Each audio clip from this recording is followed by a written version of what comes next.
Хамтын мэдээ. 6 сая $8 дотооддоо шингээх боломжийг бүрдүүлсэн Монгол Лаз үйлдвэр нээлттэй хэлээ.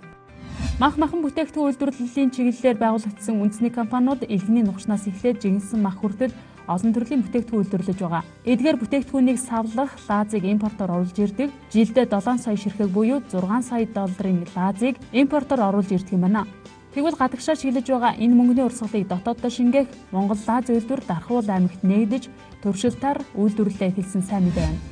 Ингээд Лаз үйлдвэрлэж нэг жижигхэн юм шиг сонсогдож магадгүй. Гэхдээ эн чинь импортоор бид нэр зөвхөн ерөөсөө энэ Лазыг ингээд хоосоо агаартай ингээд импортлж оруулж ирэхэд бид нар жилд $6 сая, ойролцоогоор 7 сая ширхэг ийм Лаз оруулж ирдэг байна. Магадгүй энэ тоо бол өссөн байж магадгүй яг үйлдвэрийн зарим яг энэ махны ингээд чиглэлийн үйлдвэрүүд бол нэлээд сүүлийн үед бий болж байгаа. Тэгэхээр эдгээр бол байнга Лаз. Бид нар цаашаага Лазсан мах Оросын холбооны улс руу бусад орнууд руу экспортлох гэж.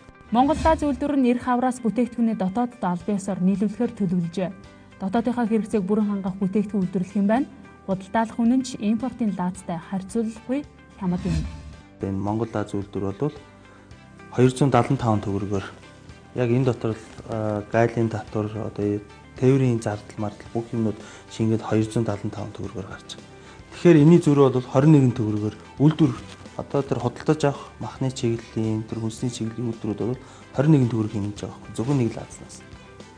За томын ярил л да том Лаз хамгийн том Лаз нь бол хуурай сүүмүү хийх боломжтой. Томоор юу гэдэг шүү дээ. Огөрцөн эднээс дарах марах тийм том Лаз нь болохоор гаднаас импортлоход $1500 болж байна. Энийг дотооддоо эдгээр үйлдвэрлэхээр $1300. Тэгэхээр $200.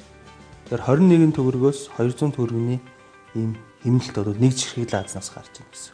Монгол Лаз үйлдвэр нь 210 граммаас 5000 грамм хүртэлх хэмжээтэй 16 төрлийн Лаз үйлдвэрлэхээр төлөвлөж хавраас бүтээгдэхүүний зах зээлд нийлүүлж эхлэх юм байна.